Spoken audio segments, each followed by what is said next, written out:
Welcome to educate all Indians. Educate all Indians में आप लोगों का स्वागत है।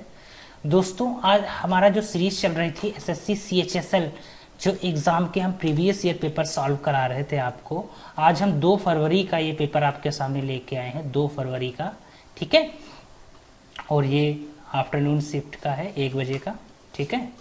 तो दोपहर का ये पेपर है, आफ्टरनून शिफ्ट का। हमारा ये 5वां पेपर है। हम आपको रोज एक पेपर सॉल्व कराते हैं एसएससी सीएचएसएल का। तो दोस्तों, अगर वीडियो पसंद आता हो हमारा तो प्लीज़ इसे लाइक करें, सब्सक्राइब करिएगा और शेयर, ज़्यादा से ज़्यादा शेयर करिएगा, जिससे हमें मोटिवेशन मिलता है कि हम और वीडियो आपको बनाकर दे सकें। तो इस वीडियो का टारगेट है, अगर आप लोग 100 लाइक इस वीडियो पर आ जाते हैं कल तक, ठीक है, तब हम आपको रोज़ एक अभी वीडियो दे रहे हैं। अगर ये 100 लाइक आप अचीव करते हैं तो 2 वीडियो आपको हम प्रीवियस ईयर सॉल्व करा के देंगे, जिससे एग्जाम में जितने ज़्यादा आप वीडियो सॉल्व करें, पेपर आप प्रीवियस ईयर लगाएंगे, आपको 100% पीछे से फ़ायदा होगा। ये अभी 2017 के चल रहे हैं, फिर 2018 के सॉल्व कराएंगे, तो हम ज़्यादा से ज़्यादा वीडियो बना पाएँ, ज़्यादा से ज़्यादा आपको पेपर सॉल्व करा पाएँ। तो इसलिए आपसे रिक्वेस्ट है कि इस वीडियो को लाइक करिएगा, ज़्यादा से ज़्यादा शेयर करिएगा। जितने ज़्यादा लोगों को आप शेयर करेंगे, जितने ज़्यादा लाइक्स आएंगे, हमें जिससे पता चल पाएगा कि आपको वीडियो पसंद आ रहा है, तो हमें मोटिवेशन मिलेगा, जिससे हम वीडियो बना पाएंगे, ठीक है। तो चलिए स्टार्ट करते हैं हम लोग वीडियो को। पहला ये आपके सामने क्वेश्चन ID नंबर 1 लिखा है, ये क्वेश्चन 1 है, ठीक है। पहला क्वेश्चन है, कप और कॉफ़ी का रिलेशन। कप जिससे जैसे कॉफ़ी का रिलेशन वैसा होता है, वैसे ही बाउल का रिलेशन किससे होता है? बाउल के अंदर क्या हो सकता है? डिश, स्पून, सूप या फूड? तो सूप होता है ना बाउल के अंदर, तो सूप आंसर हो गया। आगे आते हैं, ठीक है। क्वेश्चन देखते रहिएगा, इसी टाइप के क्वेश्चन रिपीट होते हैं। बस जैसे ये लिखा है ZYX ABC VUT, तो आपको पता है जेड के बाद क्या आया यहाँ पे? ए, 1 नंबर आगे आया। वाई के बाद, ठीक है। तो ऐसे भी कह सकते हैं, इसमें देखिएगा जेड का अपोजिट ए है, ठीक है, अपोजिट लिखा गया। बी का, वाई का अपोजिट बी, एक्स का अपोजिट सी। इसी तरह आपको वी का अपोजिट लिखना है तो वी का अपोजिट ई, ठीक है। और यू का अपोजिट क्या होगा? इसी तरह जैसे ई हो गया, यू का अपोजिट होता है एफ, और टी का अपोजिट होता है जी। तो ई एफ जी कहाँ पर है? ये ऑप्शन सही। आगे आते हैं, ये अपोजिट था यहाँ पे। इसमें ACEH JL है, फिर LN जैसे।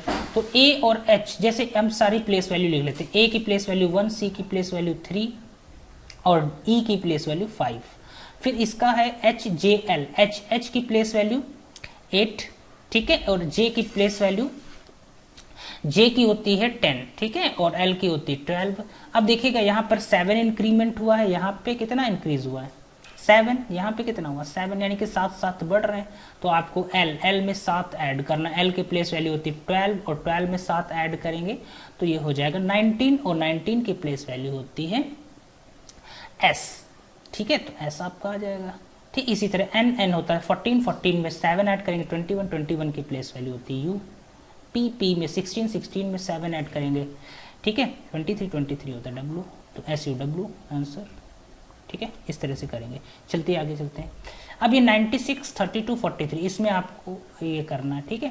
तो ये यहाँ पे देखिएगा, ध्यान दीजिएगा, ये लिखा 96 लिखा है ना पहला, तो 96 को अगर हम 2 से डिवाइड करें कितना आता है? 48 आता है। तो देखो 48 यहाँ पे देखिए लिखा है, ठीक है, लिखा है। इसी तरह 32 लिखा है, 32 को 2 से डिवाइड करेंगे 16 आएगा, तो 16 हो जाएगा यहाँ पर, ठीक है। इसका आधा यहाँ पर लिखा है और इसका आधा यहाँ पर लिखा है, ऐसे था नंबर, ठीक है। आपको अगर दूसरा लॉजिक आता है तो कमेंट बॉक्स में लिखिएगा, हो सकता है आपका दूसरा लॉजिक हो, लेकिन आंसर ये 16 है यहाँ पे, ठीक है। हो सकता है आपके हिसाब से दूसरा कोई लॉजिक लग रहा हो, तो लॉजिक तो चेंज हो सकते हैं, ठीक है। आगे आते हैं, देखिएगा नेक्स्ट क्वेश्चन है 105 में, आपको ऑड बताना है। तो यहाँ पे ब्लेंड, मिंगल, ठीक है, आपस में मिलाना होता है, जंबल और क्लैश।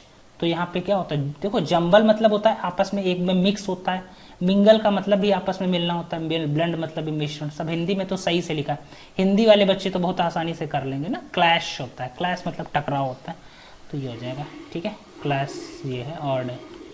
आगे आएंगे, नेक्स्ट आता है 160 पे, ये लिखा है, इसमें से ऑड बताना था, तो ACE लिखा है, ठीक है, और यहाँ पे ONE लिखा है, फिर EON और RED।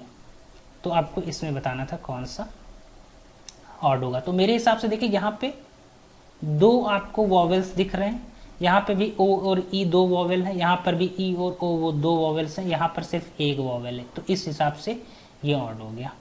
ठीक है, आपका कोई दूसरा लॉजिक हो तो बताइएगा। लॉजिक हमने बताया कि क्वेश्चन के चेंज हो सकते हैं।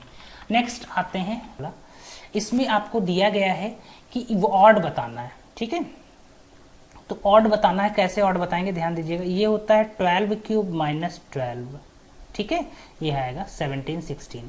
ये आता है 14 क्यूब माइनस 14, ये होगा 15 क्यूब माइनस 15, और ये है आपका 16 क्यूब माइनस 16 करना चाहिए, लेकिन ये हो नहीं पा रहा है।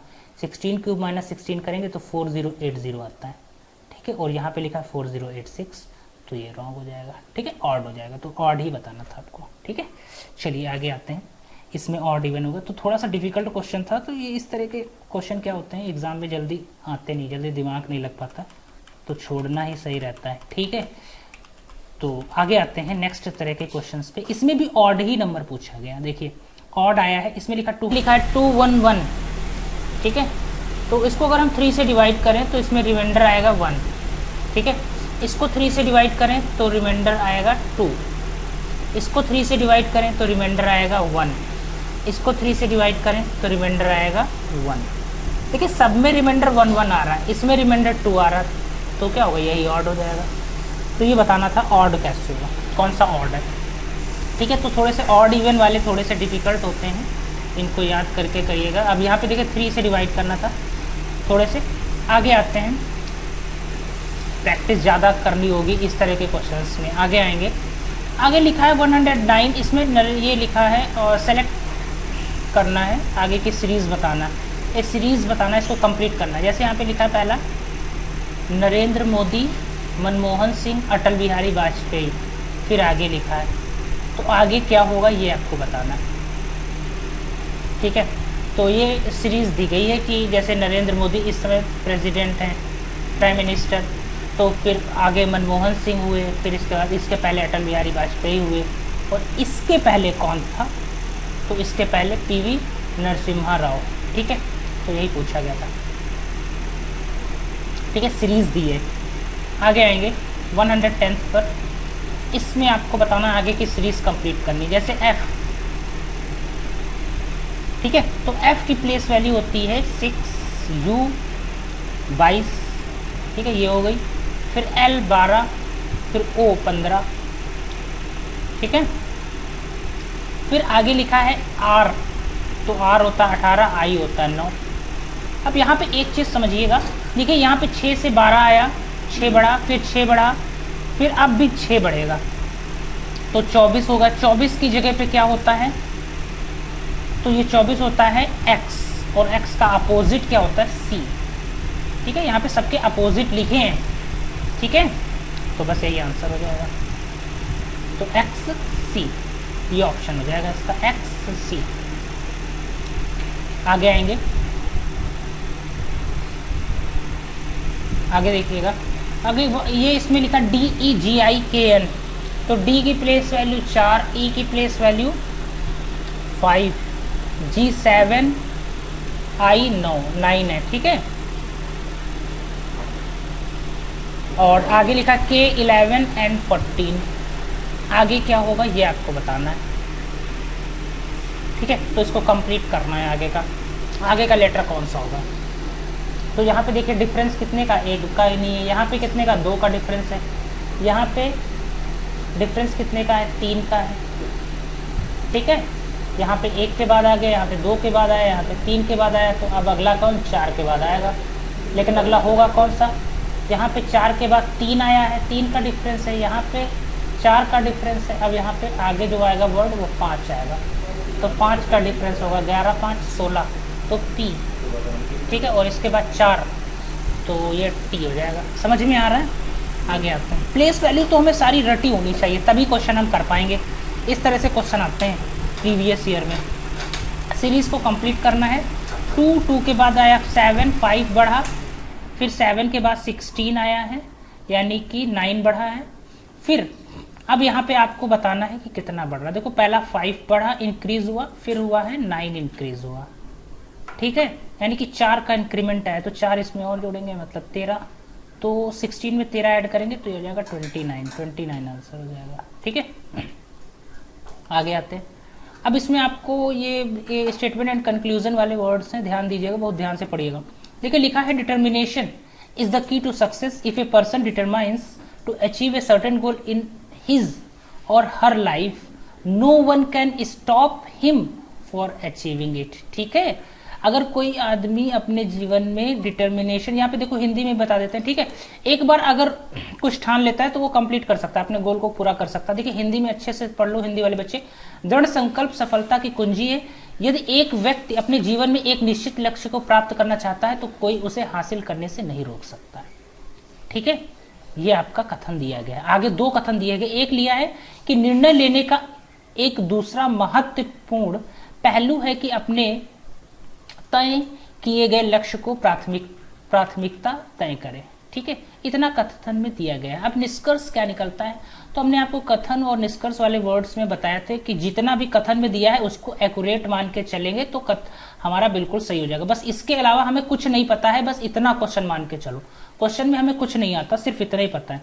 पहला देखते हैं, यदि मैं निकट भविष्य में 3 लक्ष्यों को हासिल करना तय करूं तो मेरी ऊर्जा 3 भागों में विभाजित हो जाएगी और मैं कभी नहीं सफल हो सकता। देखिए यहाँ पे ऐसा कुछ नहीं लिखा, यहाँ पे ये लिखा अगर आप किसी गोल को ठान लें कि ये गोल हमें पूरा करना है तो हम उसको कर सकते हैं। ऐसा नहीं लिखा है कि अगर हमने कोई गोल बना लिए, 2-3 गोल बना लिए हैं तो वो हमारे 3 पार्ट्स में डिवाइड हो जाएंगे। हमारे वो जो हम ठान लेते हैं हमारी ऊर्जा 3 पार्ट्स में डिवाइड हो जाती है। ऐसा तो कथन में कहीं नहीं लिखा कि ऊर्जा 3 पार्ट में डिवाइड होती है। ये लिखा है कि आप अगर ठान लेते तो आप कंप्लीट कर सकते हैं। ठीक है, ऊर्जा डिवाइड नहीं होती, ऐसा तो बोला नहीं, तो पहला तो रॉन्ग ही हो गया। आगे आते हैं, अगर उन 3 लक्ष्यों को हासिल करने की योजना बना ली जाए तो मैं तीनों लक्ष्यों तक पहुंच सकता हूं। तो बिल्कुल, अब यहाँ पे लक्ष्य की बात की गई थी, आप कोई भी अगर लक्ष्य की योजना बना ले कि हमें इस लक्ष्य को पूरा करना है तो आप 3 लक्ष्य तक पहुंच सकते हैं। तो बात तो सही है, तो ये सही हो जाएगा। ठीक है, यही तो बोला गया था इसमें कि आप कोई भी योजना बना लें। ये नहीं बोला गया कि कितने लक्ष्य चाहे जितने बना लो ना, योजना हम बनाएंगे तो हासिल कर सकते हैं। तो वही लिखा, योजना बनाओ तो हासिल कर सकते हो, तो दूसरा सही हो जाएगा। इसमें देख लो दूसरा कौन सा, कंक्लूजन ओनली 1, ठीक है, सॉरी ओनली कंक्लूजन 2 फॉलोज, ये करेक्ट हो जाएगा। आगे आते हैं, आगे लिखा 4 boys are sitting facing towards south. 4 बच्चे साउथ की तरफ मुंह करके बैठे हुए हैं। तो ध्यान दीजिएगा, 4 बच्चे हैं साउथ की तरफ फेस करके बैठे हुए हैं। तो ये 4 बच्चे होंगे ऐसे साउथ की तरफ, इधर की तरफ मुंह करके 4 बच्चे बैठे हैं। आगे देखते हैं, इस तरफ की तरफ मुंह होगा। ठीक है सबका, चलिए आगे आएंगे। यहाँ पे देखते हैं, पहला लिखा है राज इज बिटवीन रोहित एंड विशाल। कह रहा है राज जो है, ये सपोज कर लेते हैं, राज जो है वो रोहित और विशाल के बीच में बैठा है। तो राज हम यहाँ पे सपोज कर लेते हैं, राज हो गया। ठीक है, और रोहित और विशाल के बीच में बैठा है। तो इधर रोहित इधर विशाल, कोई कंफर्म नहीं है, हो सकता है इधर विशाल इधर रोहित हो। तो अभी हम रोहित और विशाल की जगह को कंफर्म नहीं करते। यहाँ पे रोहित है, यहाँ पे, ठीक है, और यहाँ पे विशाल हो सकता है, यहाँ पे रोहित और विशाल, इनमें से कोई भी हो सकता है इसकी जगह पे। तो आगे समझते हैं, Vishal is to the immediate right of Manoj. ठीक है, तो कह रहा है विशाल जो है is to the immediate right of Manoj. Manoj के राइट हैंड साइड पर कौन है, विशाल है। तो अगर हम मनोज को यहाँ पे बिठाएंगे तो मनोज का राइट हैंड साइड इधर होगा और तो यहाँ पर विशाल हो सकता है। तो हम सपोज कर लेते हैं मनोज यहाँ पर है। ठीक है, ठीक है, तो अगर हम यहाँ पे मनोज को बिठाते हैं तो विशाल यहाँ पर हो सकता है। चलिए आगे आते हैं, पढ़ते हैं आगे क्या लिखा है। Manoj is to the immediate right of Shekhar. और मनोज कहां पर है, शेखर के राइट में। तो शेखर को अगर हम यहां सपोज कर लेते हैं, ये शेखर है। ठीक है, तो शेखर के राइट में मनोज हो गया और मनोज के राइट में विशाल हो गया और विशाल के राइट में राज और राज के राइट में रोहित। ठीक है, यहां पे रोहित हो गया। अब आगे पढ़ते हैं क्या है, who is sitting in the middle. बीच में कौन बैठा है, तो ये रोहित, राज और ये विशाल तो बीच में आ गया ना। इधर मनोज हो गया, मनोज शेखर इधर हो गया। ठीक है, समझ में आ गया, तो विशाल हो गया आंसर। ऐसे करेंगे। आगे आते हैं, एक ही क्वेश्चन था, पजल टाइप का क्वेश्चन था। ठीक है, इजी था। आगे आते हैं, arrange the given words in a sequence in which they occurs in the dictionary के अकॉर्डिंग इनको अरेंज करना है। एप्लीकेशन, अप्रूव, अपील और एस्टोनिशिंग बनाना है। तो पहले एक डिक्शनरी के अकॉर्डिंग चेक करने के लिए पहला वर्ड ए है, पी, ए डबल पी दोनों में है, सब में है ए डबल पी, ठीक है, इसमें नहीं है, ठीक है। तो पहले एक वर्ड से चलते हैं, ए सब में है तो अभी नहीं बता सकते कौन सा। सेकंड वर्ड पे आते हैं, पी सब में है, इसमें आता है एस, पी पहले आता है, मतलब एस तो नहीं आ सकता कभी भी, इन तीनों में से कोई भी पहले आएगा, ठीक है। आगे आते हैं, डबल पी है, दोनों में डबल पी है, अभी भी नहीं बता सकते कौन सा है। फिर अगला वर्ड देखते हैं, एल पहले है, फिर यहाँ पे आर है, फिर यहाँ पे ई है, तो इनमें से कौन पहले आता है, ई पहले आता है, आर फिर एल, तो ई पहले आता है ना, तो अपील पहले हो गया, मतलब तीसरी पोजीशन पहले आएगी। फिर आर एल, तो एल बाद में आता है, फिर एल आता है, तो एल पहला यानी कि पहली पोजीशन, फिर आर होता है second position and then fourth position, ठीक है। बच्चा हुआ बस यही है, 3 1 2 4 यही होगा। 3 1 2 4 कहाँ गया, 3 1 2 4, ठीक है, 3 1 2 4, ये थर्ड ऑप्शन सही हो जाएगा। आगे आएंगे, आगे इसमें लिखा सर्टेन लैंग्वेज में ऐसे दिया गया, स्टबर्न को ऐसे लिखा गया है, तो ट्रेनिंग को क्या लिखा जाएगा, स्टबर्न को ऐसे लिखा गया, तो एस के बाद एक बढ़ा टी, यू के बाद एक बढ़ के यू, टी के बाद यू, फिर यू के बाद वी, फिर सी के बाद, ठीक है। अब यहाँ पे देखिएगा, देखो यहाँ पे तो इंक्रीज हो रहा है, एस के बाद टी आया एक बढ़ा, टी के बाद यू आया एक बढ़ा, यू के बाद वी आया एक बढ़ा, ठीक है। फिर बी, बी के बाद क्या आया, सी, यहाँ पे दिख रहा होगा ना, सी आया यहाँ पे, ठीक है, एक कम हुआ। फिर यहाँ पे बी के बाद क्या आया, ए आया, ठीक है, एक बढ़ा यहाँ पर भी, और यहाँ पर बी के बाद ए आया, एक कम हुआ, और यहाँ पर ओ लिखा है, ओ 15 है ना, और यहाँ पे एन, ठीक है, ये 14 हो गया, एक कम हुआ, ठीक है। अब एक कम हो रहा है, यानी कि शुरू में 4 में एक बढ़ रहा है और लास्ट में कम हो रहा है, ठीक है, बस यही हो जाएगा लॉजिक। तो यहाँ पे टी से, टी की प्लेस वैल्यू क्या होती है 20, और 20 के बाद एक 21 प्लेस वैल्यू होती है यू हो गया पहला, फिर आर होता है 18 के बाद एक बढ़ेगा 19 होता है एस, तो यूएस कहाँ पर है, सब में यूएस है। आगे आते हैं, फिर एक और हमें करना पड़ेगा, ए के बाद बी एक बढ़ेगा, आई के बाद जे, तो यूएस बीजे कहाँ गया, लो ये भी सब में। आगे आओ, फिर एन के बाद 14 प्लेस वैल्यू होती है, आगे का कम हो रहा है ना, ठीक है, तो एन के बाद एक कम होगा, एन के बाद, एन के पहले क्या आता है एम, ठीक है, तो यूएसबीजे एम, ठीक है, तो ये आ जाएगा ऑप्शन नंबर। ये भी देखिए एम भी सब में आ रहा है, ठीक है, तो आगे भी चेक करेंगे, इसलिए हम पहले ऑप्शन में भी देख लेते हैं एक बार कि किस में आ रहा है, कितने पर हम, हो सकता है पहले पर ही आंसर मैच हो जाए, दूसरे पर, तीसरे पर, इसमें नहीं हो रहा है, 5 पर तक हम चेक कर चुके, नहीं हो पा रहा है। आगे आते हैं, आई से एक कम करेंगे एच, ठीक है, तो पहला ऑप्शन मैच करेगा, ठीक है, तो इस तरह से हम कर सकते हैं। आगे आते हैं, सॉरी दूसरा ऑप्शन मैच रहेगा ना, पहला नहीं होगा, एच के बाद, एच भी दोनों में था, तो एक फिर से कम कर लेंगे एन में, तो एम आ जाएगा। बस आपको पता है ना, लॉजिक हमने बता दिया कि कैसे करना है, ऑप्शन मैच कराइएगा।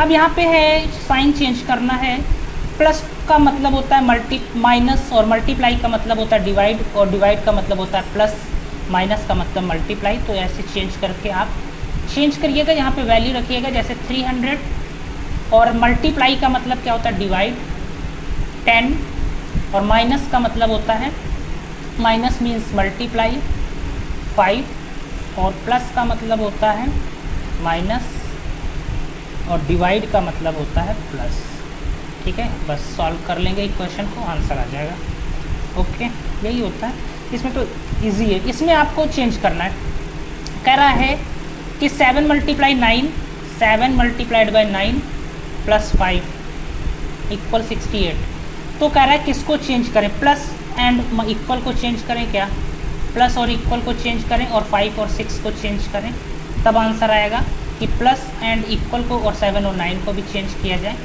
प्लस मल्टीप्लाई और प्लस को चेंज किया जाए, और 5 और 7 को, तो मल्टीप्लाई और प्लस को अगर हम चेंज कर दें, यानी कि प्लस की जगह मल्टीप्लाई की जगह पे प्लस, और प्लस की जगह पे मल्टीप्लाई, और साथ में 5 और 7, यानी कि 7 की जगह पे 5, 5 की जगह पे 7, तो 5 यहाँ पे प्लस 9 मल्टीप्लाई 7, मल्टीप्लाई करो 7 9 63, और प्लस 5 68 आ जाएगा, तो सी ऑप्शन आ जाएगा, ठीक, ऐसे चेक करना है इसमें, ठीक है।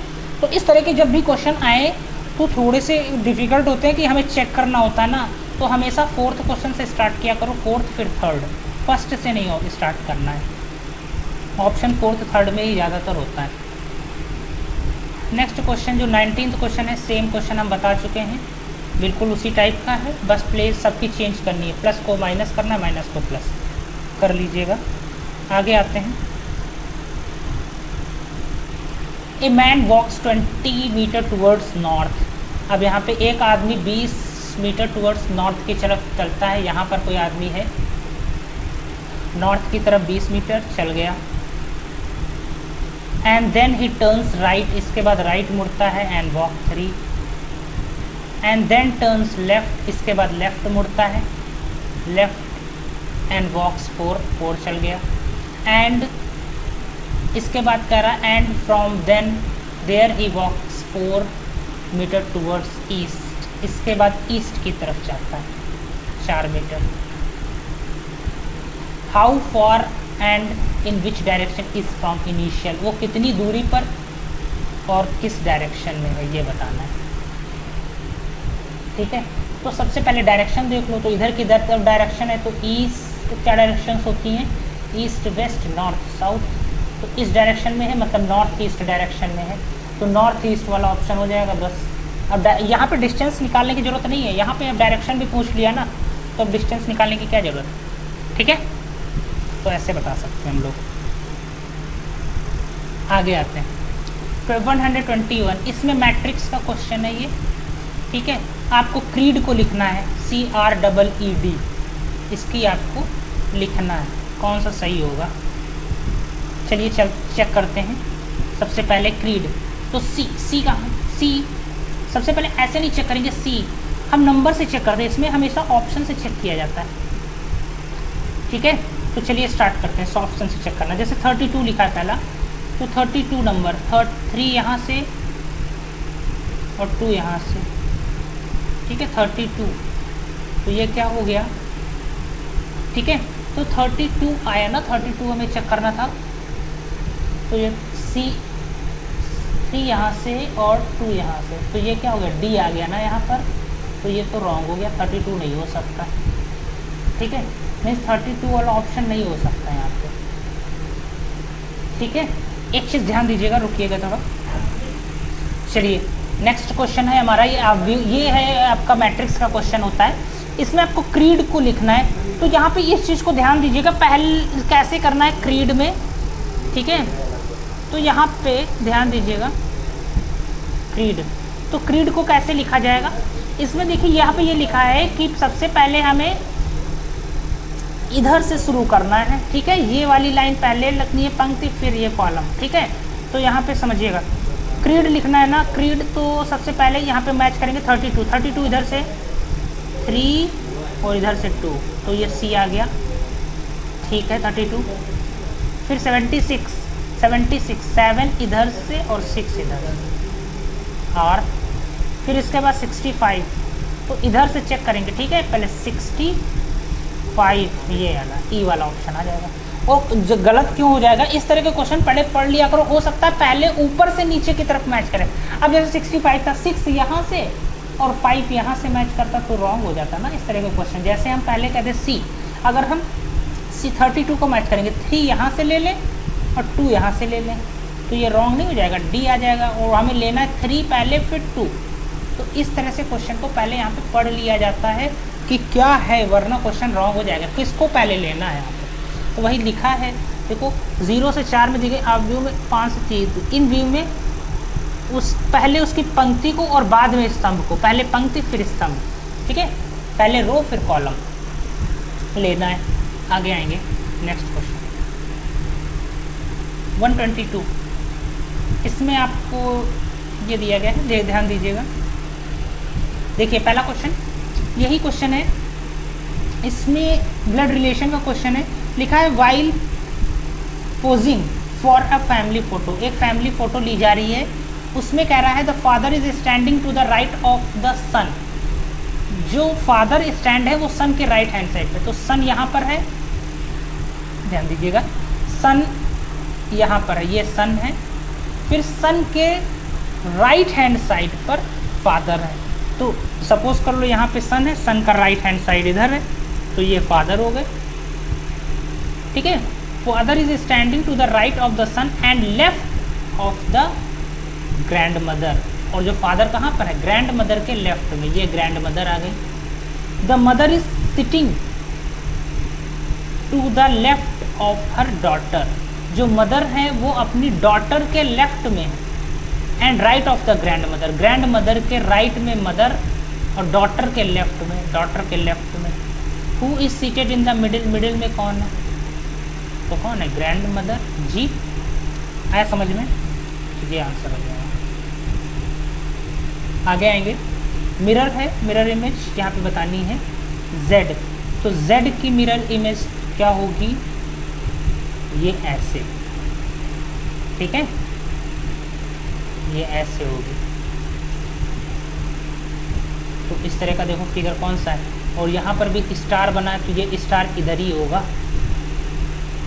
ठीक है, ये स्टार इधर ही होगा, ये इसी साइड में, तो ध्यान दो ये वाला हो जाएगा आंसर, ठीक है। आगे आएंगे, अब इसमें आइडेंटिफाई करना है कंट्री, स्टेट और सिटी, सर्किल बनाना है, ठीक है।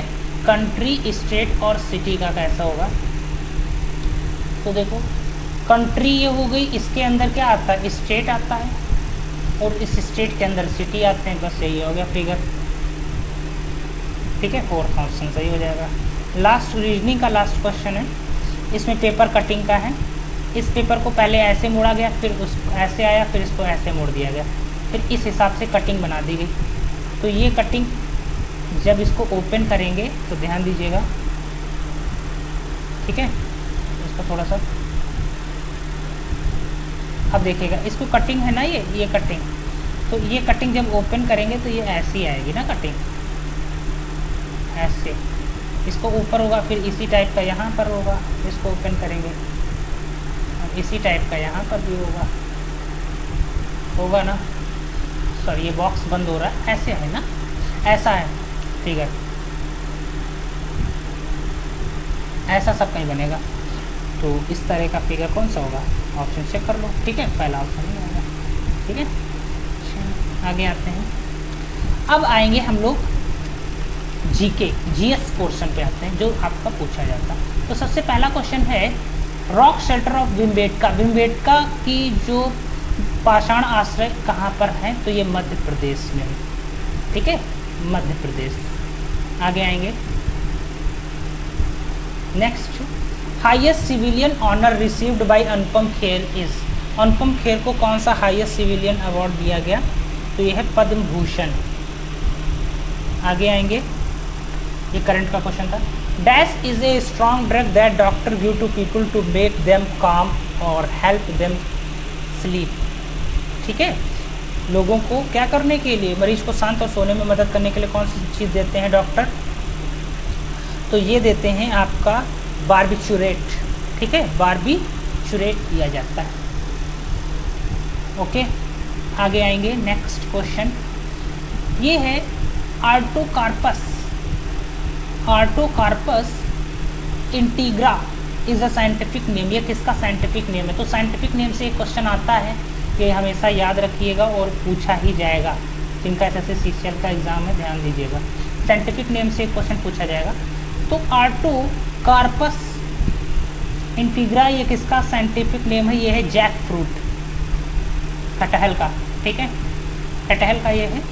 आगे आते हैं, which organ stores fat soluble vitamin, fat soluble vitamin कौन सा ऑर्गन स्टोर करता है, तो लीवर है, फैट सॉल्युबल विटामिन। आगे आएंगे, Fe has 26 proton in its nucleus, iron के न्यूक्लियस में 26 प्रोटॉन्स हैं।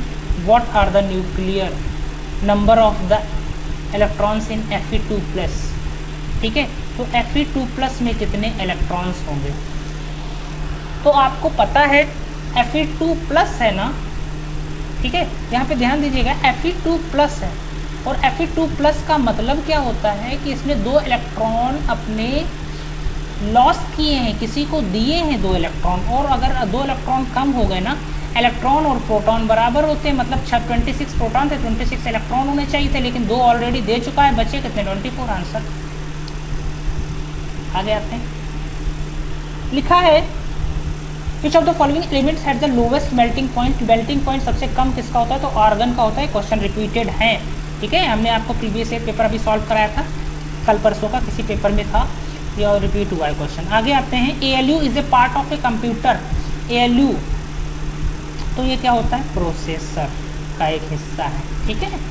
English is the official language of, English का किस स्टेट की ऑफिशियल लैंग्वेज है, तो ये चंडीगढ़, ठीक है। 135 पर आएंगे, चलिए इस क्वेश्चन को देख लेते हैं। इसमें ये लिखा था कि दोनों क्या है, इक्विलिब्रियम में है ना, इक्विलिब्रियम प्राइस बताना है। जब कभी भी इक्विलिब्रियम प्राइस पूछता है तो हमेशा याद रखिएगा D is equals to S। क्या होगा, डिमांड जो होती है वो सप्लाई के इक्वल होती है, तभी तो होगा इक्विलिब्रियम पोजीशन में, ठीक है। तो डिमांड जो होगा वो सप्लाई के इक्वल होगा, मतलब दोनों को इक्वल कर लो ये, तो ये हो जाएगा 2300 23,000 minus 19p is equals to 18,000 minus plus 6p हो जाएगा ना। अब क्या करेंगे, दोनों को इधर से इधर इसको लेके आएंगे 5000, इसको इधर लेके जाएंगे 25, तो 25p is equals to 5000, p की वैल्यू निकाल देंगे 200, यही आंसर। समझ में आ रहा, तो कभी भी इक्विलिब्रियम प्राइस अगर पूछता है तो demand is equals to supply होता है। आगे आएंगे, नेक्स्ट क्वेश्चन, इसको मैच, ये है आपका, ये match the following characteristic with the market structures, ठीक है। Expand output until MC is equals to MR। फिर लिखा है elasticity of demand depends on pricing policy of rivals, ठीक है। तो इसका आंसर क्या होगा, ये इकोनॉमिक्स का क्वेश्चन है, और इसका जो आंसर होगा, ये भी क्वेश्चन रिपीट है, पिछले बार हमने बताया था वही क्वेश्चन ही फिर से आ गया है, ठीक। तो इसका आंसर होगा 4th, ठीक है। मोनोपोलिस्टिक्स कंपटीशंस या फिर ओलिगोपोली, ये हम क्वेश्चन बता चुके, वही क्वेश्चन फिर से रिपीट होके आया है। आगे आते हैं, पन्ना नेशनल पार्क कहाँ है, तो पन्ना आपको पता है, पन्ना मध्य प्रदेश में, ठीक है।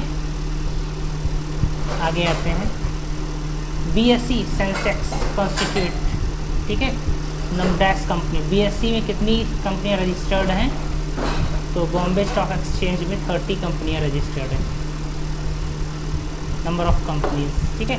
International date line passes through middle of dash ocean, तो ये होगा पैसिफिक ओशन, ठीक है। International date line passes through middle of ocean, किस ओशन से इंटरनेशनल डेट लाइन पास होती है, ये पूछा गया, तो पैसिफिक ओशन से, प्रशांत महासागर से पास होती है। What is the capital of Turkey, Turkey की कैपिटल पूछा गया, तो टर्की की अंकारा कैपिटल है, ओके। आगे आएंगे, before it is independence Bangladesh was put off, before it's independence Bangladesh was put off, ठीक है। अपनी स्वतंत्रता से पहले बांग्लादेश देश का हिस्सा था, किसका था, पाकिस्तान का हिस्सा था, ये तो सबको पता होगा, ठीक है। आगे आएंगे, Humayun was born in the year, Humayun का जन्म कब हुआ था, तो 1508 में हुमायूं का जन्म हुआ था, 1508। 3D प्रिंटर का आविष्कार किसने किया, ये पूछा गया। देखिए इन्वेंशन से भी क्वेश्चन आ रहे हैं एग्जाम में, ठीक है, तो इन्वेंशन पढ़ के जाइएगा अच्छे से। यहाँ पे पिछली बार पूछा गया था कॉइल वाला, कि कॉइल जो होता है वो किसने यूज हो जाता, तो कॉलन करके था, तो कॉइल पूछा गया था पिछले जो पेपर हमने सॉल्व कराया था, ठीक है। अब यहाँ पे आते हैं, 3D प्रिंटर का आविष्कार किसने किया था, तो ये पूछा गया 3D प्रिंटर, तो 3D प्रिंटर का आविष्कार चकहल, ठीक है, चकहल ने किया है 3D प्रिंटर चकहल, ओके। चलिए आगे आएंगे, अल्फ़ा पार्टिकल्स कैसे होते हैं ये आपको बताना। तो अल्फ़ा पार्टिकल्स आपको पता है twice the number of beta, ये नहीं होता। अल्फ़ा पार्टिकल्स जस्ट लाइक अ हीलियम न्यूक्लियस होता है ना, हीलियम का न्यूक्लियस होता है ना, आपको पता है ये ऐसा होता है 2He4, ये अल्फ़ा पार्टिकल्स होता है ना, ऐसे भी लिखा होता है। तो 2He4 होता है अल्फा, जस्ट लाइक का हीलियम पार्टिकल्स होता है ना, हीलियम न्यूक्लियस। आगे आएंगे 100 यूनिट ऑफ इम्पिडेंस की यूनिट, प्रतिबाधा, ये हिंदी में प्रतिबाधा बोलते हैं, इम्पिडेंस की यूनिट पूछा गया, ठीक है, और ये होती है ओम। इम्पिडेंस की यूनिट ओम होती है, जो रेजिस्टेंस की होती है वही होती है। नेक्स्ट आते हैं, who has served maximum time as the prime minister of India. सबसे ज़्यादा प्राइम मिनिस्टर कौन रहे हैं? जवाहरलाल नेहरू, सबसे ज़्यादा बार ये पूछा गया। What is the maximum number of member in Lok Sabha. Lok Sabha में कितने ज़्यादा से ज़्यादा सबसे मैक्सिमम नंबर कितना है? 552, 552 मैक्सिमम है। इलेक्शन होता है 545 पर, बची हुई 7 पीओके में है, ठीक है, जिन पर इलेक्शन नहीं होता है। आगे आते हैं,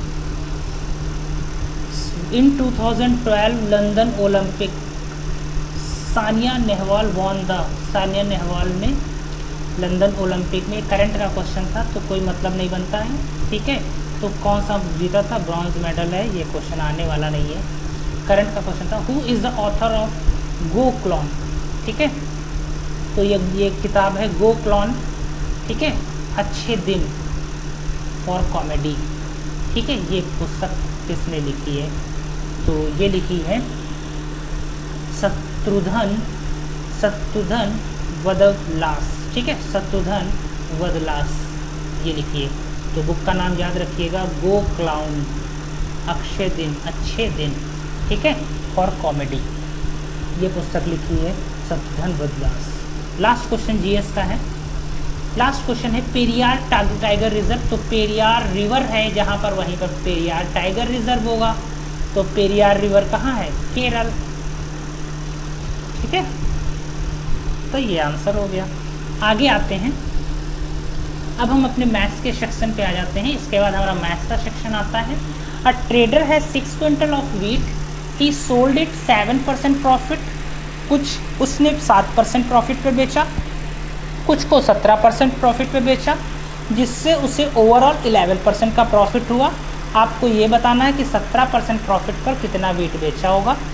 तो ध्यान दीजिएगा, जिसको हम मिक्सचर और एलिगेशन के मेथड से कर सकते हैं। 7 और 17 यहाँ पे लिखते हैं, यहाँ पे ओवरऑल 11, इनका सब्ट्रैक्शन करते हैं। 17 से 11 सब्ट्रैक्ट करेंगे 6 बचेगा, 11 से इसको सब्ट्रैक्ट करेंगे 4 बचेगा, इसको कट करेंगे 3, इसको कट करेंगे 2 बचेगा, ठीक है।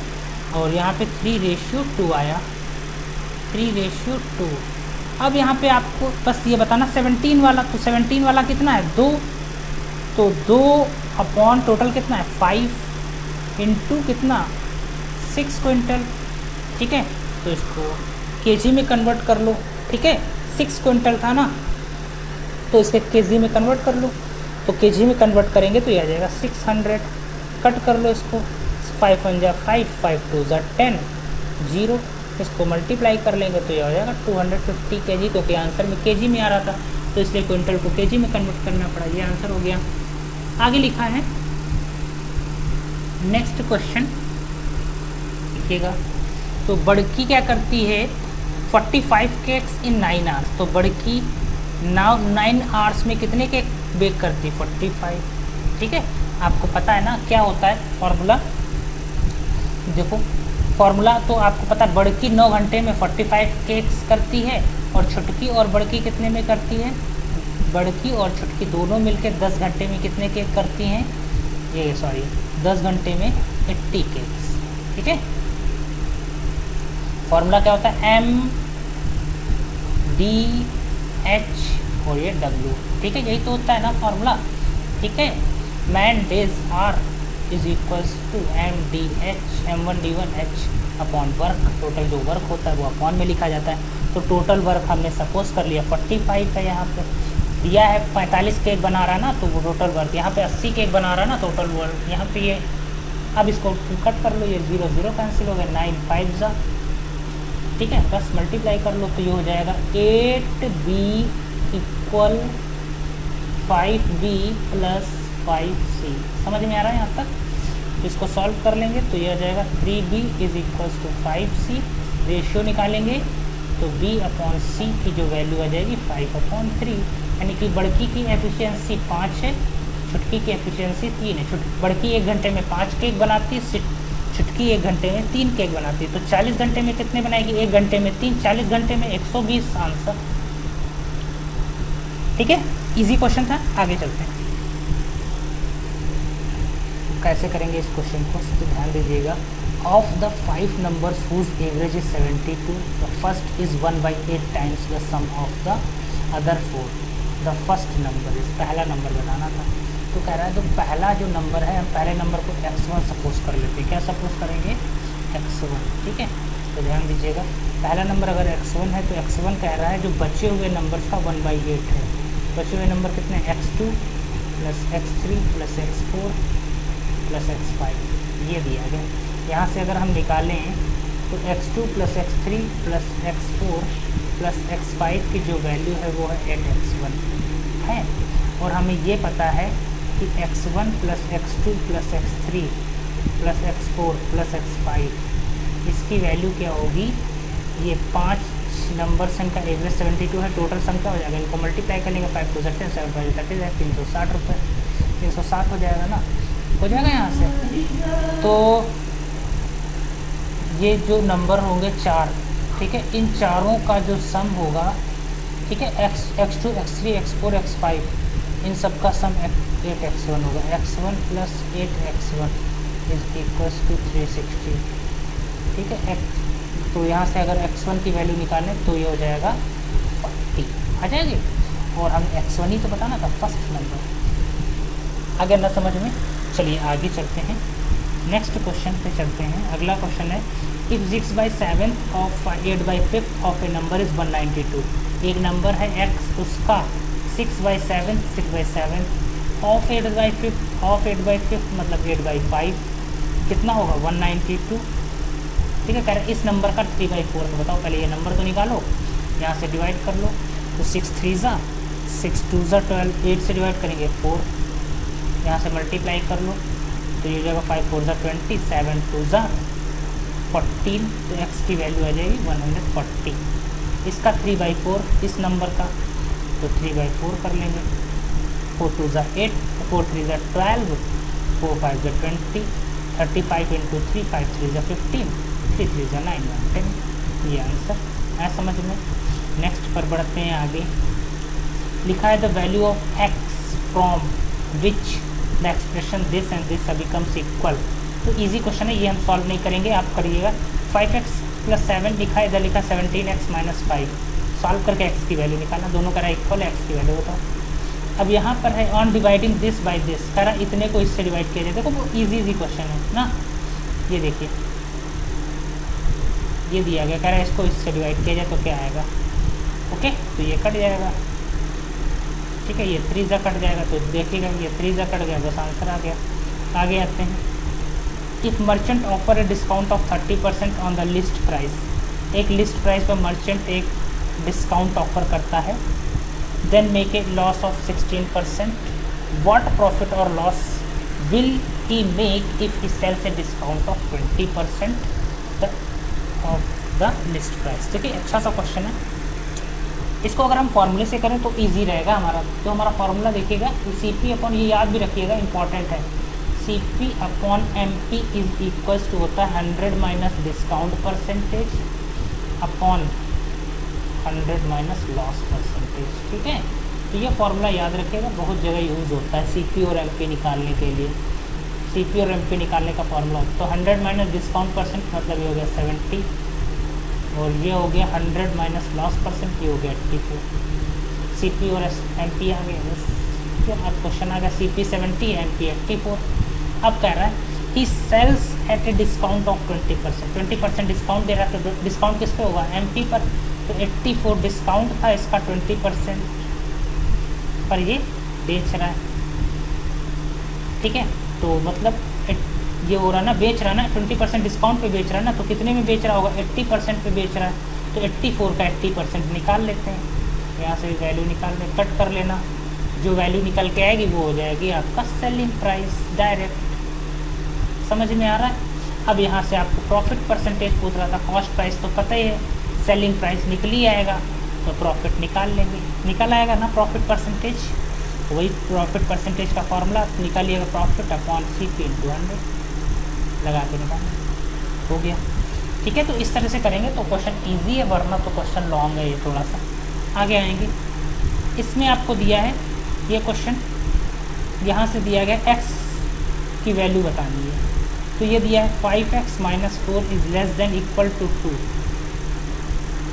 ठीक है, माइनस x, यहाँ से x की वैल्यू निकालो, ये इधर आ जाएगा प्लस का हो जाएगा, तो हो जाएगा 6x, ये इधर आ जाएगा उधर हो जाएगा, less than equal to 6, x की वैल्यू आ जाएगी लेस देन इक्वल टू 1, खत्म। x की वैल्यू लेस देन इक्वल टू 1 आई ना एक इक्वेशन से, दूसरी इक्वेशन से निकालो, तो यहाँ से आ जाएगी 4x plus 5 greater than 2x minus 5, ठीक है।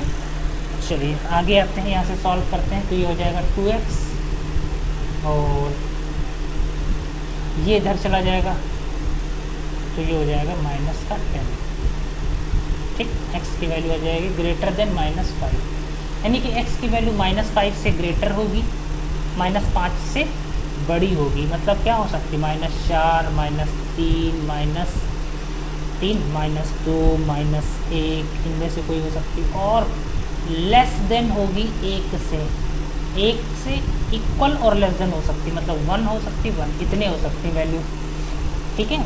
तो ध्यान दो इसमें कौन सी है, इसमें से कोई सी वैल्यू है इसमें, देखो 3 दिया तो 3 हो नहीं सकती, 6 नहीं हो सकती, माइनस 7 नहीं हो सकती, माइनस 1 है आंसर, ठीक है। आगे आते हैं, ए बैंक ऑफर 15% डिस्काउंट पर हाफ ईयरली, 15% कंपाउंड इंटरेस्ट पर हाफ ईयरली आपको बैंक ऑफर कर रहा है 15%, ठीक है। एक कस्टमर डिपॉजिट इतना ऑन इतने एंड इतना 1 जुलाई को जमा करता है और 1 जुलाई को जमा करता है, at the end of the year उसको कितना मिलेगा, ठीक है। तो 15% ये रेट ऑफ इंटरेस्ट है, 15% हाफ ईयरली ही दिया है, रेट ऑफ इंटरेस्ट है 15% कंपाउंड इंटरेस्ट पर हाफ ईयरली, ठीक है, ये हाफ ईयरली ही इतना परसेंट दिया है, ओके। और टाइम क्या है आपका 2 ईयर, 2 हो जाएगा ना, 2 बार जमा कर रहा है ना, टाइम 2 होगा, और प्रिंसिपल दिया गया है, प्रिंसिपल भी दिया गया 8800, ठीक है। CI निकालना इजी है ना, कुछ नहीं है, CI निकाल दीजिएगा आंसर आ जाएगा, कुछ एक्स्ट्रा नहीं है, वरना बता देते हैं कि कैसे करना है। अभी ये करते हैं, ये दिया गया है, ये क्वेश्चन दिया गया, इसमें x और y की वैल्यू पूछ रहा है, तो इजी है, करिएगा जाके, इक्वेशंस को सॉल्व करना है, ठीक है, बहुत इजी से क्वेश्चंस हैं। ये दिए गए एक इक्वेशन दी गई, ये x और y की इक्वेशन बताना है, x और y सॉल्व करना, ठीक है। x की वैल्यू दोनों क्वेश्चंस को सॉल्व करके x और y की वैल्यू निकाल के माइनस कर लेंगे, ठीक है। आगे आते हैं, the coordinate of the centroid के कोऑर्डिनेट्स दिए गए, ठीक है। ये एक ट्राइंगल है, इस ट्राइंगल में ये सेंट्रॉइड है और इसके कोऑर्डिनेट दिए गए 3, -2। What are the coordinate of the vertices C के कोऑर्डिनेट बताओ, इसको C समझ लें, इसको A, इसको B, तो C के कोऑर्डिनेट क्या है। If the coordinate and A B के दिए गए हैं 2, -2, 5 और 6, -2, ठीक है। तो आपको C के बताने, 6 के हम इसको समझ लेते हैं x, y। तो आपको पता होगा कि ये जो कोऑर्डिनेट होते हैं, ये जो बीच वाला कोऑर्डिनेट होता है, ये इक्वल x है ना, ये x, ये इक्वल होता है x1 + x2 + x3, मतलब x + -2 और +6/3, ठीक है। और ये -2 किसके इक्वल होगा, तो -2 इक्वल होता है y + 5 + -2, y + 5 -2/3। बस सॉल्व कर लेंगे, यहाँ से सॉल्व करेंगे, x की वैल्यू बस यही आंसर हो जाएगा, ठीक है। ये वैल्यू रखना है यहाँ पे। आगे आते हैं, आगे देखते हैं, the slope of the line passing through the point this and this is this, find x। करा एक लाइन का स्लोप जो है वो इस पॉइंट से पास हो रहा है, 2 पॉइंट हैं, ये है 5, -5, 1 और ये है x, -4, ठीक है। ये इस लाइन से पास हो रहा है स्लोप, तो उसका स्लोप दिया गया है, m की वैल्यू -5,8, x की वैल्यू बतानी है। तो आपको पता है m कैसे निकाला जाता है, m इज इक्वल्स टू होता है y2 minus y1 upon x2 minus x1, और m की तो वैल्यू दी गई है ना, स्लोप -5/8, y2 ये x1 y1 x2 y2 क्या है -4 माइनस y1 क्या है 1 upon x2 x minus x1 5, cross multiply कर लेंगे, x की वैल्यू आ जाएगी, यही आंसर हो जाएगा। ठीक है, आगे आते हैं।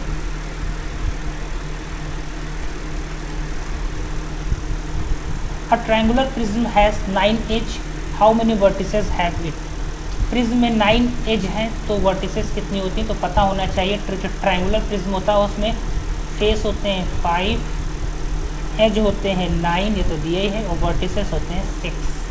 तभी जो फॉर्मूला हमारा होता है वो होता है v + f - e = 2, पता होगा आपको। ठीक है, इसी से निकाला जाता है। अगर दो चीज़ें दी गई हैं तब भी ये इंपॉर्टेंट है, फॉर्मूला याद रखेगा। कभी कभी वर्टिसेस ये दे दी जाती, एज निकालने के लिए बोलता है, यहाँ पे दी नहीं थी, सिर्फ बताया गया था कि एज है, तो आपको पता होना चाहिए इसमें। ठीक है, या फिर अगर वर्टिसेस आपको पता होते तो आप निकाल सकते थे इसमें, ये सॉरी फेस पता होता तो वर्टिसेस निकाल सकते थे। आगे आएंगे, the diagonal of the square equals the side of the equilateral triangle. ये एक स्क्वायर है, इसका कह रहा है जो डायगोनल है वो इक्विलेटरल ट्राइंगल के बराबर है, तो इसका एरिया दिया गया, एरिया है 12। ठीक है, if the area of the square 12 है तो आपको पता है ए स्क्वायर की वैल्यू 12 है, तो ए की वैल्यू क्या होगी √12। √12 का मतलब क्या होता है 2 × 2 × 3, दिस वन इज 2√3। ठीक है, ये आ गई आपका साइड, इसकी साइड आ गई 2√3, और आपको पता है कि अगर इसका डायगोनल क्या होगा a√3, मतलब साइड और a√2 होता है ना, तो ये हो जाएगा 2√3 और √2, तो ये हो जाएगा 2√6। ये हो गई इसकी साइड, तो ये डायगोनल हो गया ना, डायगोनल आ गया ना यहाँ तक। अब आपको बताना था एरिया, तो एरिया ऑफ इक्विलेटरल ट्रायंगल क्या होता है, ये आ गए जो ये 2√6 है, ये इसका आ गया साइड आ गई ट्रायंगल की, ये ट्रायंगल की साइड आ गई 2√6। अब एरिया निकालना है √3/4 × a², ए आपको पता 2√6 है। ठीक है, बस यहाँ पे वैल्यू पुट करेंगे, आंसर आ जाएगा। ठीक है, चलिए आगे चलते हैं। नेक्स्ट क्वेश्चन, अगला क्वेश्चन क्या दिया गया है, अगला है कि the ratio of the present age of Rajni and Sahid is this, after 13 year the ratio of their ages will be. कह रहा अभी जो एज है वो 5:4 है, इसके बाद 13 साल के बाद 6:5 हो जाता है। ठीक है, 13 साल के बाद 5:4 था, क्या बढ़ा, ये इसका डिफरेंस देखेंगे, 1 है यहाँ पर भी, 1 है यहाँ पर, कितना इंक्रीज हुआ, 1 का यहाँ 1 का यहाँ, यानी कि 1 की जो वैल्यू है वो 13 है, इंक्रीज कितना हुआ 1। तो क्वेश्चन कह रहा है कि 13 इंक्रीज हुआ, 1 की वैल्यू 13 है। What is Rajni present age, present age बतानी है रजनी की, रजनी और शाहिद, रजनी की 5 है ना, तो 13 5 × 65 है ये आंसर। ठीक है, आगे आते हैं। नेक्स्ट क्वेश्चन है 166, देखा curve surface area of right circular cone दिया गया है, राइट सर्कुलर कोन है ना कर्व सरफेस एरिया, तो πRL की वैल्यू दी गई है 10010, स्लैंट हाइट 91 पहले से दिया, मतलब πRL × 91 = 10010, ये 91 से डिवाइड कर लो इधर, πR की वैल्यू क्या आ जाएगी 1001091, डिवाइड करेंगे, कैलकुलेटिव है क्वेश्चन। ठीक है, find the total surface area पूछ रहा है, टोटल सरफेस एरिया अभी करेंगे नहीं, टोटल सरफेस एरिया का फॉर्मूला होता है, टोटल सरफेस एरिया TSA का फॉर्मूला होता है πR r + L, ठीक है, बस यहाँ पे वैल्यू रख के निकाल सकते हैं। समझ में आ रहा है? तो थोड़ा सा डिफ़िकल्ट है यहाँ पे, कैलकुलेटिव क्वेश्चंस हैं, ठीक है। यहाँ पे आपको वैल्यू रखनी है 20, ये पाई की, ठीक है, पाई की वैल्यू रखिएगा और डिवाइड करेंगे तब आर की वैल्यू आएगी, फिर आर की वैल्यू यहाँ पे पुट कर दीजिएगा, पाई आर की डायरेक्ट पूरी एल ये पुट कर दीजिएगा यहाँ पर, आर की वैल्यू जो निकलेगी वो रख लीजिएगा, एल की वैल्यू पता है, सॉल्व करेगा आंसर आ जाएगा। थोड़ा सा कैलकुलेशन है क्वेश्चन में और कुछ नहीं है, मैंने फॉर्मूला बता दिया, सॉल्व कर लीजिएगा।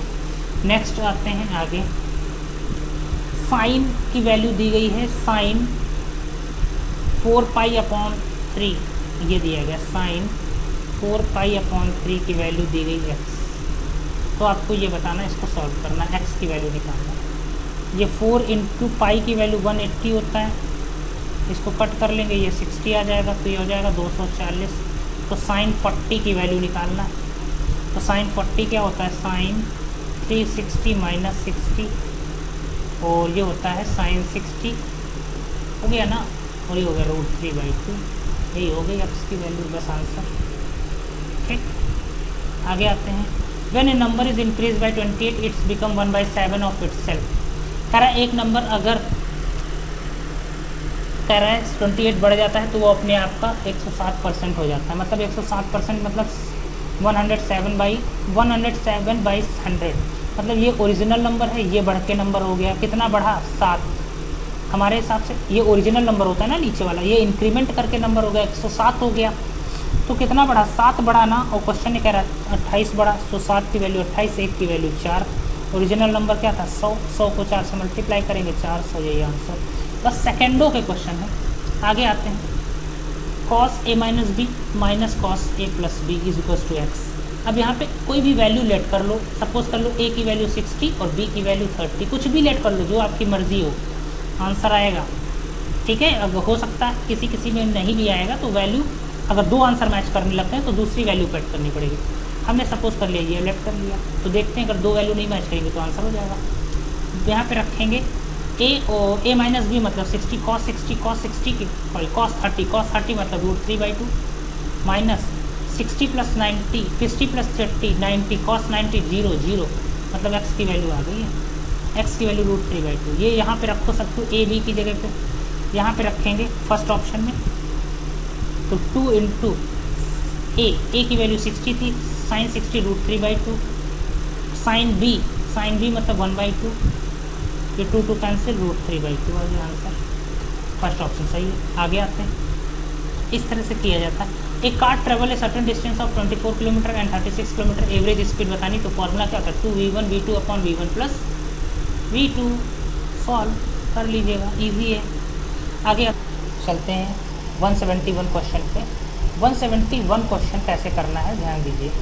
देखिए sec a - tan x की वैल्यू दी गई है, तो हम सॉल्व कैसे करेंगे इसको, हम ऑप्शन से अगर हम चेक करें, जैसे हम फोर्थ ऑप्शन लेके चेक करते हैं, ध्यान दीजिएगा, 1/sec a + tan a दिया ना, दिया है, इसका हम रेशनलाइज करते हैं ना, यही हमें आ जाना चाहिए, तो हो जाएगा।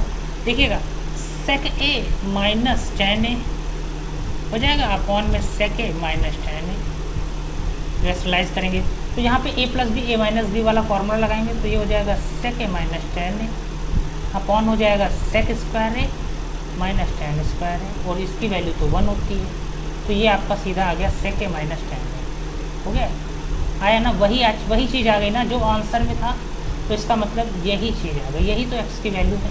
किसी x को दूसरे तरीके से लिखा गया था, यही पूछ रहा था, x की वैल्यू पूछ रहा था यहाँ पे ना, इस x को और किस तरह से लिख सकते हैं, ठीक है, आगे समझ में। चलिए, और वैल्यू पुटिंग मेथड है, अभी हमने पीछे ऊपर एक क्वेश्चन बताया कि a और a की कोई भी आप वैल्यू पुट कर लो, जो x की वैल्यू हो जाएगी वही a की वैल्यू यहाँ पे पुट करेंगे तो इसके इक्वल आ जाएगा। वैल्यू पुटिंग मेथड भी कर सकते हैं, इसलिए हमने यहाँ पे नहीं बताया, वैल्यू पुटिंग मेथड आप ट्राई करिएगा, वैल्यू पुटिंग मेथड भी ईजी रहता है। इसमें सॉल्व करना है, what % students who choose engineering are girls, जिन्होंने इंजीनियरिंग चूज़ की है वो कितनी लड़कियां हैं, परसेंटेज बताना। इंजीनियरिंग चूज़ करने वालों में लड़कियों की संख्या बतानी, परसेंटेज बताना। लड़कियां कितनी हैं 25, इंजीनियरिंग में 25 लड़कियां, टोटल कितने में से 100 और 100, 125 स्टूडेंट्स में 25 लड़कियां, परसेंटेज बताना। ठीक है, 20% आ गया आंसर। ठीक है, ये आंसर 20% इसका आंसर हो जाएगा फर्स्ट। आगे आते हैं, नेक्स्ट लिखा है नीचे दिए गए, आपको इसमें ये बताना है कि how many cars were manufactured in the month of April and May. अप्रैल कहाँ गया ये, और मई कहाँ ये, इन दोनों को ऐड करना है, बस आंसर आ जाएगा। ठीक है, करिएगा जैसे। ठीक है, sorry, how many cars were manufactured in the month of April and May. ठीक है, तो अप्रैल और मई में कह रहा है मई और माह में कितनी कारें निर्मित हुई, तो कितनी कारें निर्मित हुई हैं ये आपको बताना है। ठीक है, तो दो क्या करेंगे, दोनों को ऐड कर लेंगे, बस आंसर आ जाएगा, यही आंसर होगा इसका। ठीक है, तो यहाँ पे क्या है, आंसर जो है ये इसका करेक्ट आंसर ये रॉन्ग है। ओके, इसमें आंसर ना देखिएगा, ये आंसर रॉन्ग है, इन दोनों को ऐड करके आपको आंसर लिखना है। आगे आते हैं, आगे लिखा है इसमें ये दिया गया है कि if 40 calories 400 calories are burn by jogging. Jogging में 5 किलोमीटर चलता है तो 400 कैलोरी बर्न होती है। तो अगर आप पूरा ये काम यहाँ से संडे से मंडे में ये कितनी कैलोरी बर्न कर देता है, तो ऐड कर लो सबको। 5 किलोमीटर चलने पर 400 कैलोरी बर्न होती है, तो टोटल कितने किलोमीटर चलता है 3.5, और ये पॉइंट दोनों ऐड करेंगे तो 4 हो गया। ठीक है, ऐसे ऐड कर लो। ठीक है, 4 हो गए, ये 4 और ये 5 हो गए, ये 2 3 2 5, 4 5 4 9, और 9 और 3 9 3 12, 12 2 14 हो गए ना, 14 और पॉइंट 1 5 15 15 3 18 के वैल्यू होता है 18.5। ठीक है, तो ये हो जाएगा 400 अपॉन में 5 18.5, बस मल्टीप्लाई कर लीजिएगा, आंसर आ जाएगा। ओके, आगे आते हैं, ये मैथ्स का लास्ट क्वेश्चन है, इसके बाद इंग्लिश पोर्शन पे आते हैं। इसमें दिया गया है आपको कि ये दिया गया कि labour and the interest are what percent of total expenses. Totally expenses दिया गया एक कंपनी का, तो लेबर और इंटरेस्ट का कितना परसेंटेज है टोटल का, तो लेबर कितना है 6, इंटरेस्ट कितना है 4 10, टोटल का कितना परसेंट है 12 6 18 18 6 24 4 28 4 32 32। ठीक है, परसेंटेज निकालना 100 से मल्टीप्लाई कर लेंगे, आंसर आ जाएगा। ठीक है, कैलकुलेशन कर लीजिएगा। आते हैं इंग्लिश पोर्शन पे। इंग्लिश में लिखा है Brijesh said that he has no dash of stepping down although he is under a lot of pressure to do. ठीक है, तो ही हैज़ नो इंटेंशन होगा ना, he has no intention of stepping down although he is under a lot of pressure to do so. तो उसका कोई intention नहीं था पीछे हटने का, ऑल्दो उसके पास बहुत सारा प्रेशर है तब भी। ठीक है, तो इंटेंशन होगा, पॉइंट नहीं, ऑब्जेक्ट नहीं, इंस्टीट्यूशन नहीं होता, इंटेंशन होता है, इंटेंशन होगा। यहाँ पे आते हैं एक्टिव पैसिव बताना था। Lakhs of tourist view the Taj Mahal every year. हर साल ये बताया गया, यहाँ पे एक्टिव पैसिव आपको चेंज करना है। तो ताजमहल, तो ये कैसे बनाएंगे, तो ताजमहल। ठीक है, तो यहाँ पे 2 ऑब्जेक्ट हैं इसलिए ध्यान दीजिएगा, द ताजमहल और एवरी ईयर। तो पहले स्टार्ट करेंगे द ताजमहल से, तो द ताजमहल। अब यहाँ पे सेंटेंस कौन सा दिया गया है इसको भी हमें देखना है। ये दिया गया वीव लिखा है, तो ये प्रेजेंट इंडेफिनिट और ये जाएगा प्रेजेंट कॉन्टिन्यूअस में, तो द ताजमहल इज। ठीक है, इज आ जाएगा, यहाँ तक समझ में आ रहा। फिर आगे वीव लिखा है तो वर्ब होगी थर्ड फॉर्म, तो the Taj Mahal is weaved. Okay, तो ताजमहल इज वीव्ड, तो ये कहीं से मैच ही नहीं कर रहा है किसी में, तो ये कोई हो ही नहीं सकते, फर्स्ट ऑप्शन हो जाएगा, फोर्थ ऑप्शन हो जाएगा। और आगे आपको मैच कराना है तो आगे लिख सकते हैं इज वीव्ड। ठीक है, आगे क्या बचा, बाई लगाते हैं, lack of tourist every year, जो ऑब्जेक्ट है वो लास्ट में रहेगा। 2 ऑब्जेक्ट होते हैं तो एक ऑब्जेक्ट को छोड़ देते हैं, वो लास्ट ही में रखते हैं। आगे आते हैं, रीअरेंज करना है। दे हैव नाउ, क्या है, दे हैव नाउ। ठीक है, अब आते हैं, they have now being turned into consumer. ठीक है, they have now being turned into consumer of goods mandate by a paternalistic state. Paternalistic मतलब होता है पैतृक। ठीक है, पैटर्नलिस्टिक्स याद रखिएगा, पैटर्नलिस्टिक्स मतलब जो पैतृक होती है, पिता से रिलेटेड होती, फादर से रिलेटेड कोई चीज़ें होती, वही लिखा है। They have now been turn into consumer of goods mandated by a paternalistic state. ठीक है, तो ये मैच होगा आर क्यू पी मैच करेगा, नीचे से ऊपर जाएगा आर क्यू पी। आगे आएंगे इन द फॉलोइंग्स, इसमें आपको फ्रेज बताना था, सही मीनिंग क्या होगी इसकी, causing a burning sensation like that a hot liquid on the skin. ठीक है, तो ये वो causing a burning sensation like that a hot liquid on the skin, तो इसका मतलब होता है स्कैल्डिंग। ठीक है, स्कैल्डिंग मतलब होता है अगर कोई चीज़ बहुत ज़्यादा क्या होता है, कॉजिंग बर्निंग सेंसेशन, आपको ऐसा लगे, ऐसा महसूस हो कि बहुत जलन जैसा हो रहा है, तो स्कैल्डिंग होता है, उससे मतलब बोलते हैं। आगे आएंगे यहाँ पे हम लोग ईडियम फ्रेसेस है, ये ईडियम दिया गया है, इसका मीनिंग बताना है। डेड रिंगर, डेड रिंगर का मतलब क्या होता है, तो डेड रिंगर का मतलब होता है a candidate substituted for another in A competition. ठीक है, a candidate fraudulent substituted for the another in A competition, कोई फ्रॉडलेंट कैंडिडेट सब्सटीट्यूट कर दिया गया है कंपटीशन में, तो ये मतलब होता है वैसे डेड रिंगर। ठीक है, तो याद रखिएगा, इंपॉर्टेंट है डेड रिंगर। आगे आएंगे एंटोनिम्स लिखना है इसके, तो एंटोनिम्स बताने हैं आपको। पहला है परवेट। ठीक है, तो परवेट का मतलब ही होता है, परवेट का अगर हम मीनिंग निकालें तो इसका मतलब होता है, जैसे कह सकते हैं कि बहुत ज़्यादा जिसको नॉलेज हो, ठीक है, बहुत ज़्यादा नॉलेज हो, उससे रिलेटेड होता है परवेट। ठीक है, जिसको सॉरी कम नॉलेज हो, एंटोनिम्स है ना, कम नॉलेज होता है यहाँ पे परवेट। तो अगर हम वर्च्यूसो की बात करें तो ये बिल्कुल सही होगा, लेबरटाइन, ये इसका सिनोनिम्स है, यही मेन सेम मीनिंग होता है। डेविएंट बिल्कुल सेम मीनिंग होता है, डिबॉच, डिबॉची भी वही होता है। ये तीनों जो हैं इसके सिनोनिम्स लिखें, ये एंटोनिम्स बताना है तो वर्च्यूसो होगा पहला। दूसरा आगे आएंगे, द डायरेक्टर्स, एरर बतानी कहाँ पर है, the directors are now injuring in the cause of fire. In the cause of fire नहीं होता है, इंक्वायरी जो होती है वो इनटू होती है, इंक्वायरी किसी के अंदर होती है ना, enquiring into the cause of fire होगा। ठीक है, ओके, इंक्वायरी इनटू होगा, तो ये सी वाला ऑप्शन सही हो जाएगा।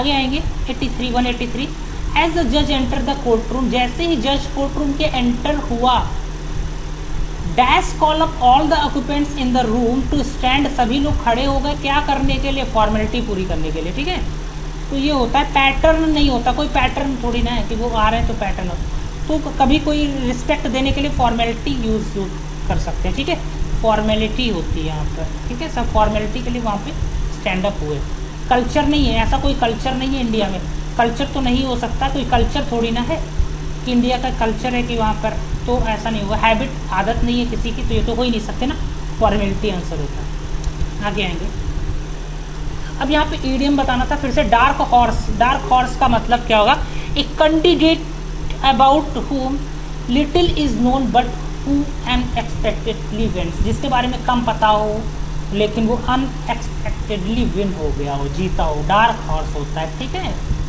Dark horse. चलिए आगे आएंगे, सिनोनिम्स आपको बताने हैं। परलांस, परलांस का मतलब हम कह सकते हैं जो, जैसे परलांस का मतलब होता है मुहावरे कह सकते हैं। ठीक है, मुहावरे, परलांस। ठीक है, ईडियम जैसे होता है ना परलांस, तो वहीं पर ईडियम से एक रिलेटेड यहाँ पे वर्ड है लिंगो, क्या बोलेंगे, लिंगो, ये रिलेटेड वर्ड होता है। Classic, this is not classic तो नहीं होता डेफिनेटली, ये भी, ये कोई मिल ही नहीं रहे, क्लासिक क्लासिक तो मिल ही नहीं रहे, लिंगो वर्ड होता है इसके लिए, परलांस। ठीक है, सिनोनिम्स ही लिखना था उसका। आगे आएंगे, करेक्ट स्पेल बताना था, बॉडवैक्स, तो बॉडीएक्स, डी के बाद DEA होता है यहाँ पे, तो ये रॉन्ग हो गया, नहीं हो सकता। ये MBNC, AMBIENCE होता है, ये भी रॉन्ग हो गया। ठीक है, तो यहाँ पे CULINER होता है, क्यूलिनरी। ठीक है, ये आंसर सही हो जाएगा। आगे आएंगे सिनोनिम्स लिखने, फिर से सिनोनिम्स बताना है। ऑब्स्ट्रीपेरस, बहुत अच्छा सा वर्ड है ऑब्स्ट्रीपेरस, और इसका मतलब होता है ऑब्स्ट्रीपेरस का,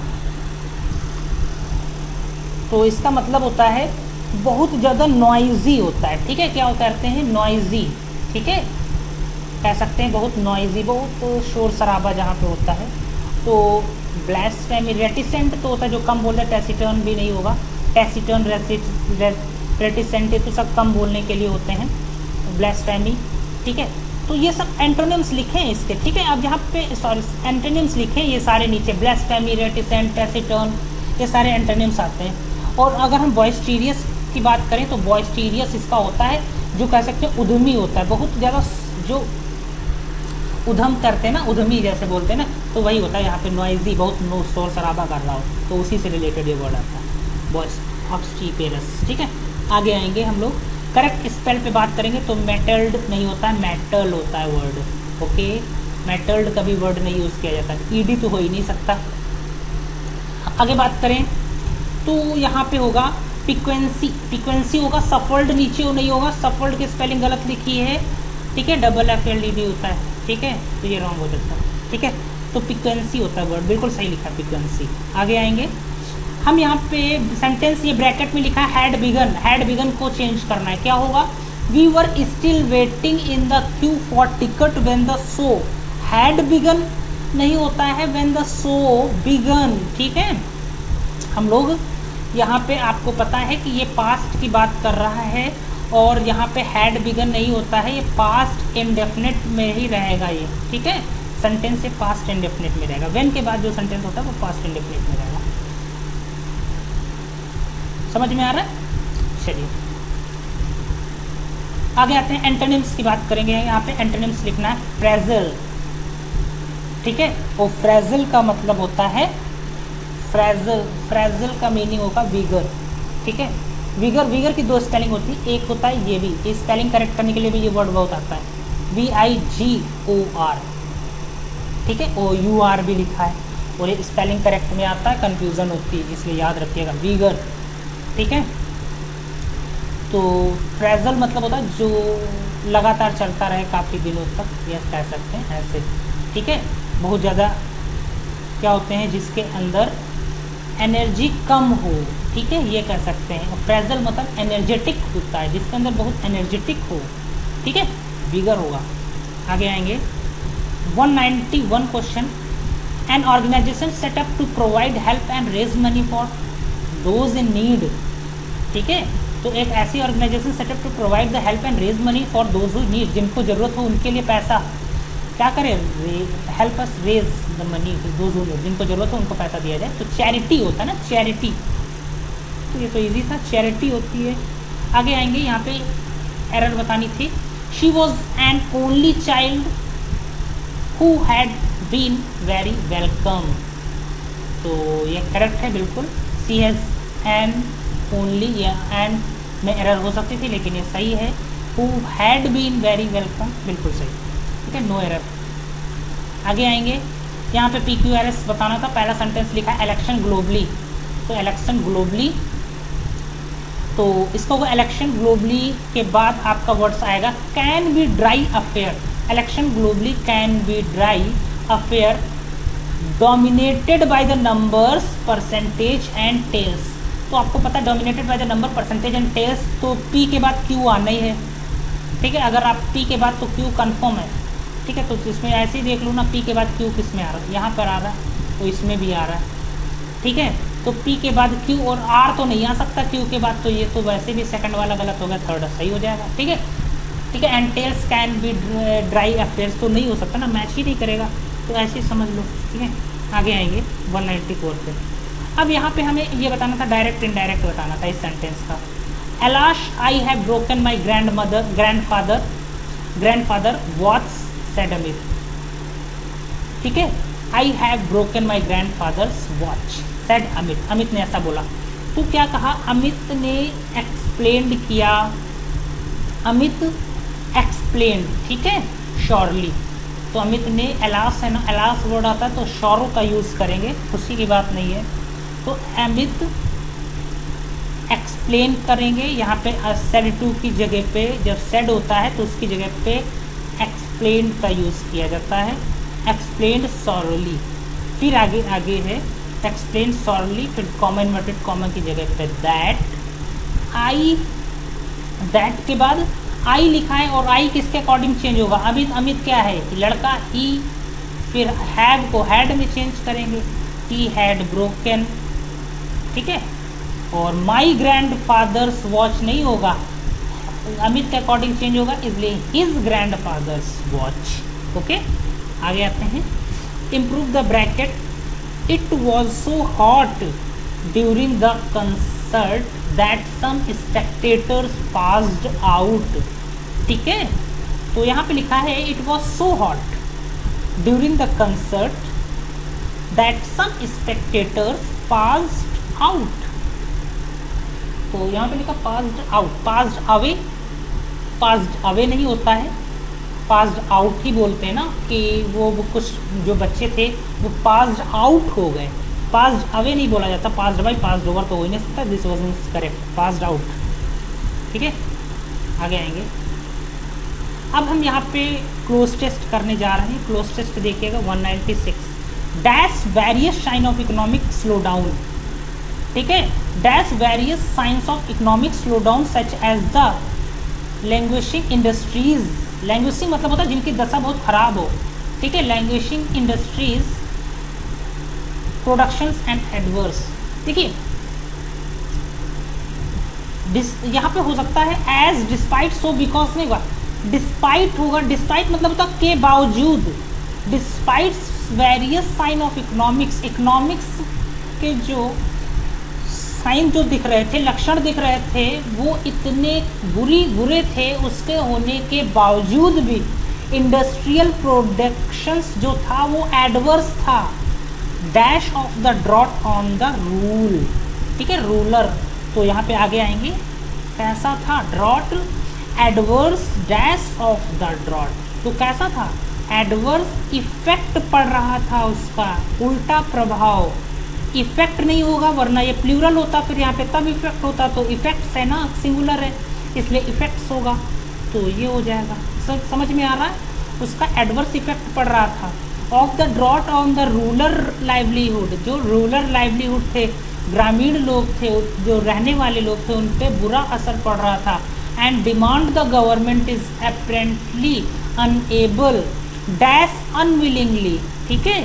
और आगे आते हैं, इसमें ये जो सेंटेंस है इसका फिलअप करने का आगे है 198। तो apparently unable, unable, apparently unable और, ठीक है, अनेबल और unwillingly to increase public spending, कहाँ, public spending to dash peoples, कौन से पीपल्स, देखिए लिखा है ना, public spending to dash people, कौन से पीपल्स, मिटिगेट, ठीक है, mitigates peoples material, mitigates peoples material मतलब होता है, मिटिगेट का मतलब होता है कम करना, ठीक है। वैसे तो मिटिगेट मतलब शांत रहना होता है, भी शांत रहना भी कह सकते हैं, दो मीनिंग होती है यहाँ पे मिटिगेट की, लेकिन यहाँ पे होगा public spending to mitigate peoples material, कम करना होता है ना, मिटिगेट कम किए जाए पीपल्स के मटेरियल्स डिस्ट्रेस और टू किक स्टार्ट सॉरी, ठीक है, ठीक, हाँ कहाँ पे थे, हाँ यहीं पे। तो ये हो गया distress to kick start economics. अगले क्वेश्चन पे आते हैं, इकोनॉमिक्स के बाद dash to increase in employment, economics against to increase in employment, ठीक है, बस सही हो जाएगा। तो ये दोस्तों थे पूरा पेपर हमने आपको सॉल्व कराया प्रीवियस ईयर का। अगर ये दोस्तों वीडियो पसंद आया हो, ज़्यादा से ज़्यादा शेयर करें और लाइक करिएगा। हमने आपको टारगेट दिया है, आप 100 लाइक का टारगेट हमारा पूरा करिएगा। अगर आप ऐसा पूरा करते हैं तो हम कल आपको प्रीवियस ईयर सॉल्व कराएंगे। जितना ज़्यादा आप लाइक करेंगे, शेयर करेंगे, हमें मोटिवेशन मिलेगा और हम ज़्यादा से ज़्यादा आपको प्रीवियस ईयर सॉल्व करा पाएंगे आपके एग्ज़ाम से पहले, ठीक है।